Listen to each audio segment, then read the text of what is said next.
मैं चाहता हूं जो लोग वक्त पे बात कर रहे हैं वो सच्चर कमेटी की भी रिपोर्ट पढ़ें, और उस सच्चर कमेटी की रिपोर्ट में यह भी लिखा हुआ है कि हिंदुस्तान के अलग अलग राज्यों में, चाहे वो दिल्ली हो, राजस्थान हो, उड़ीसा हो, मध्य प्रदेश हो, करीब करीब 363 ऐसी प्रॉपर्टी है, 363 ऐसी संपत्तियां हैं जहां सरकार ने वक्फ की जमीन पे कब्जा कर रखा है, जहां सरकार ने वक्फ की जमीन पे कब्जा कर रखा है।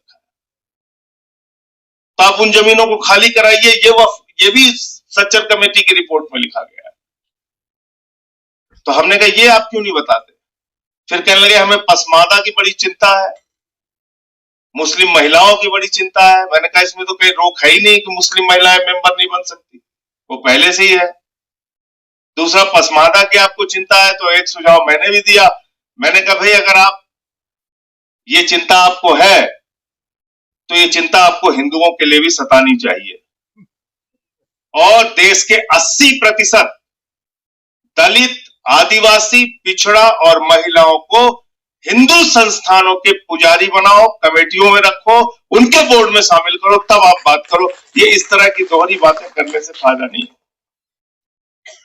दो तरफा आप चाल चलेंगे, ये ठीक नहीं है। और दो तरफा चाल हो रही है इस देश में। दो तरह के कानून का नजरिया है इस देश में।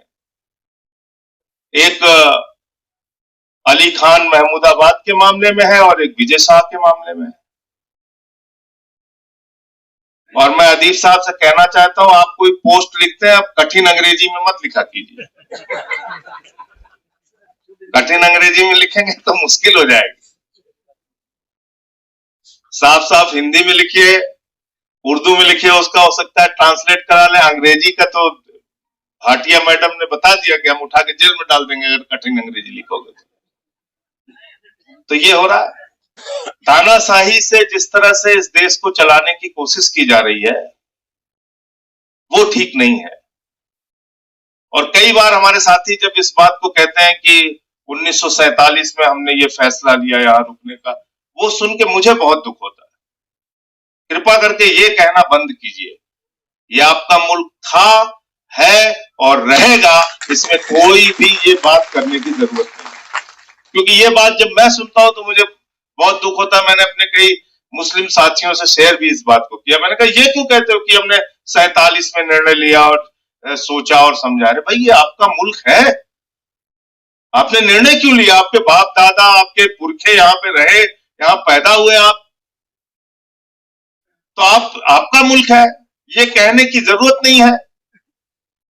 ये देश सेकुलर है, इसलिए नहीं कि प्रधानमंत्री मोदी जी धमका के हमको जो चाहेंगे वो कर लेंगे, या बीजेपी जो चाहेगी वो कर लेगी, या आरएसएस जो चाहेगी वो कर लेगी। ये देश सेकुलर है और अपने मिजाज से, अपने विचारों से सेकुलर है। और इसका सबसे बड़ा उदाहरण यह है कि वक्फ बिल के खिलाफ 232 वोट पड़े, जिसमें सिर्फ 24 मुसलमान थे, बाकी सब हिंदू थे, सिख थे, ईसाई थे।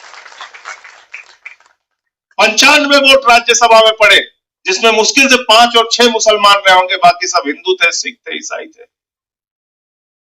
कोई भी गलत काम होगा उसके खिलाफ हम लोग आवाज उठाने के लिए खड़े रहेंगे, आपके साथ कंधे से कंधा मिला के खड़े रहेंगे। हो सकता है आज आपको लग रहा हो कि हम लोग कमजोरी की हालत में हैं। होता है राजनीति में, कभी किसी की संख्या ज्यादा हो गई, इसका मतलब क्या है? मैदान छोड़ के भाग जाएंगे? बिल्कुल भागेंगे नहीं। आंख में आंख मिला के इनसे लड़ाई लड़ेंगे, अपने हक के लिए, संविधान के लिए, जायज बातों के लिए। उसमें पीछे हटने की कोई आवश्यकता नहीं। तो इसलिए मुझे लगता है ये कहना बिल्कुल बंद करना चाहिए कि हमने 47 में फैसला लिया। ये आपका ही मुल्क है, आपने क्या फैसला लिया? आपका मुल्क है ये, और ये एक सेकुलर मुल्क है। ये संख्या बल का खेल तो बदलता रहता है। अभी पूरे देश ने दिखाया ना, पहलगाम के बाद, पहलगाम की घटना के बाद पूरे हिंदुस्तान ने दिखाया कि हिंदुस्तान एक सेकुलर मुल्क है। पहलगाम की घटना के बाद कश्मीर के गलियों में, मोहल्लों में, गांवों में, लाल चौक तक में प्रदर्शन हुआ और सबने कहा ये निंदनीय घटना है, इसकी हम भर्त्सना करते हैं, हम इसके खिलाफ हैं। और रो रो के लोगों ने इस बात को कहा। अभी आपने ऑपरेशन सिंदूर शुरू किया, पूरे देश के मुसलमान आपके साथ खड़े हुए। मस्जिदों में उन्होंने ऐलान किया कि हम इस मामले में भारत की सरकार के साथ हैं। सर्वदलीय बैठक में हमने कहा कि हम साथ में हैं। हाँ, मार्केटिंग करने के लिए हम साथ में नहीं है। मार्केटिंग मुबारक हो मोदी जी को। आज उन्होंने बोला है कि हमारे शरीर में खून, गरम खून नहीं बह रहा है, गरम सिंदूर बह रहा है। मुझे शर्म आई ये बात सुन, भारत के प्रधानमंत्री की ये बात। अभी ऑपरेशन सिंदूर जारी है। अभी वो 4 आतंकवादी पकड़े नहीं गए जिन्होंने हमारे बहनों के सिंदूर उजाड़े, और आपने उसकी मार्केटिंग शुरू कर दी। आपने उसके नाम पे वोट बटोरना शुरू कर दिया। चश्मा लगा के और सेना का ड्रेस पहन के और बड़े बड़े पोस्टर होर्डिंग लगवा के आप घूम रहे हैं। सर्वदलीय बैठक में आपको आने की फुर्सत नहीं है। आप बिहार के चुनाव में जाकर रैली संबोधित कर रहे हैं। फिल्मी सितारों को संबोधित कर रहे हैं मुंबई में, केरल में उद्घाटन कर रहे हैं, आंध्र में उद्घाटन कर रहे हैं। 73 देशों की आपने यात्रा की, 124 बार विदेश की यात्रा की। आपको अब समझ में आया कि सर्वदलीय संसदीय दल भेजना चाहिए। पुलवामा की घटना के बाद सर्वदलीय संसदीय दल क्यों नहीं भेजा गया? उरी की घटना के बाद क्यों नहीं भेजा गया? गलवान घाटी की घटना के बाद क्यों नहीं भेजा गया? क्योंकि तब आपको लग रहा था कि 3 बार दिन में सूट बदल के और विदेशों में जा जाके घूमेंगे और कुंभ के मेले में बिछड़े हुए भाई की तरह गले मिलते रहेंगे, तो इससे बहुत अच्छी विदेश नीति हो जाएगी। विदेश नीति इससे नहीं होती है।